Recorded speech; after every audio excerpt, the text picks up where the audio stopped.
weird blooper. So we're gonna move forward. So tonight I'm doing the last part of the Canada or the Prep a Day Canada.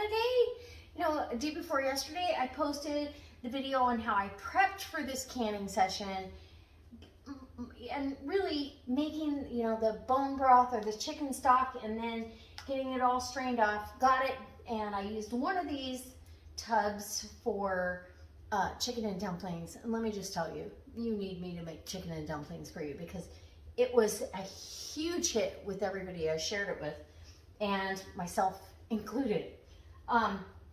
So I've got these 2 containers that are just under 4 quarts.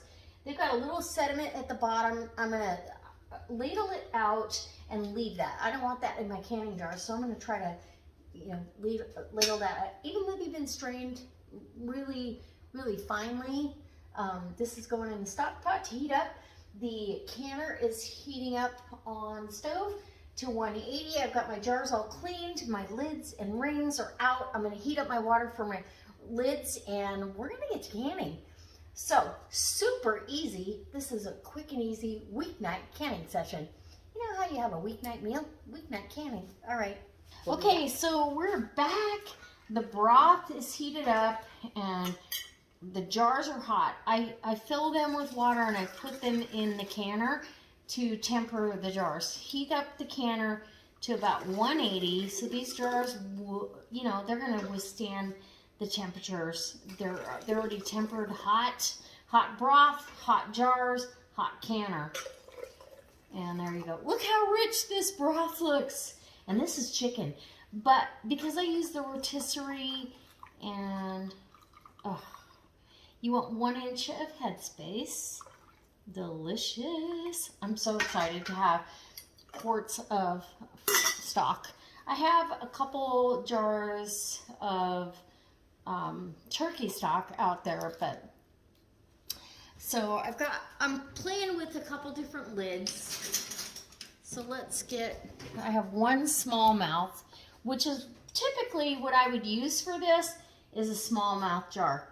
I don't need a wide mouth for broth, but there you go. So we're gonna put that on there. Where is it? Oh, and finger tight. These are gonna can for 25 minutes. Oh my goodness, it looks so beautiful. It's such a beautiful amber color because of the rotisserie chicken, all the herbs and spices, and the carrots. I didn't even take a lot of that sediment out. I don't care. It's going to go into my soups or my stews. There we go. And in the canner, that goes to wait for the rest of the party. And I'm going to grab another jar.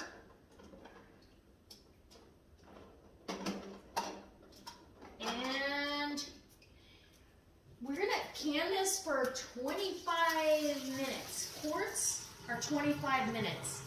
So I'll bring another can or another jar out, and the rest of them are all wide mouth. I don't have any more regular mouth jars, so it's all wide mouth. Anyway, same routine. We're going to rinse and repeat everything. Fill the jar. You don't need it to debubble. It's all liquid.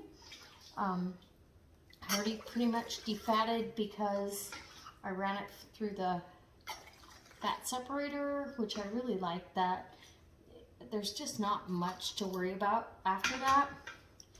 And we'll put this over here, wipe the rim, 1 inch of headspace, bada bing, bada boom. And I am gonna use some Cutlery lids, but I'm gonna use a few of these. These are ball lids. I'm just using what I have on hand. All right, guys, this is exactly what's gonna happen. Finger tight, in the canner it goes to wait for the rest of the party. I'm gonna vent my canner for 10 minutes. Once it vents and I put the weight on, 10 pounds of pressure for my altitude. Check your altitude. My altitude, I'm almost at sea level. So it's 10 pounds. That's the minimum. And then you go from there. And 25 minutes once it comes up to pressure.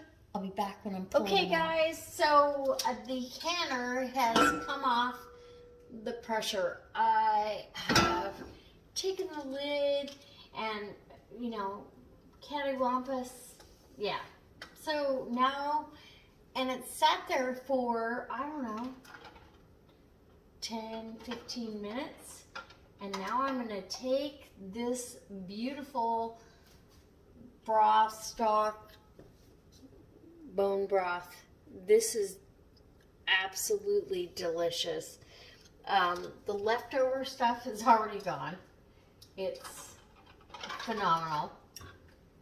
But I am truly excited to have this amber chicken bone broth on my shelf.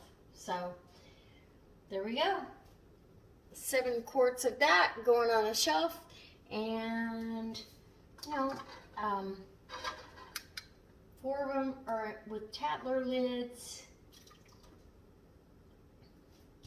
and 3 with regular button top lids, and there you go. All right, guys, I hope that this inspires you to can your own chicken stock when you can, or when you get a deal on chicken like I did. Oh my gosh, it's so worth doing multiple recipes. I made chicken and dumplings. I have chicken enchiladas coming up from that chicken, but I also got the bone broth and all the stuff that I put back in the freezer, you know, between veggies and carcasses from the, well, when you go and get your rotisserie chicken, there's nothing better. Look at that amber broth. Yum. All right, guys, I can't wait to see you next time for another delicious, absolutely delicious recipe. These have already sealed. I can see it. Anyway, I'll bring you back for a post-canning chat, and we'll chat about this. All right. Bye, guys.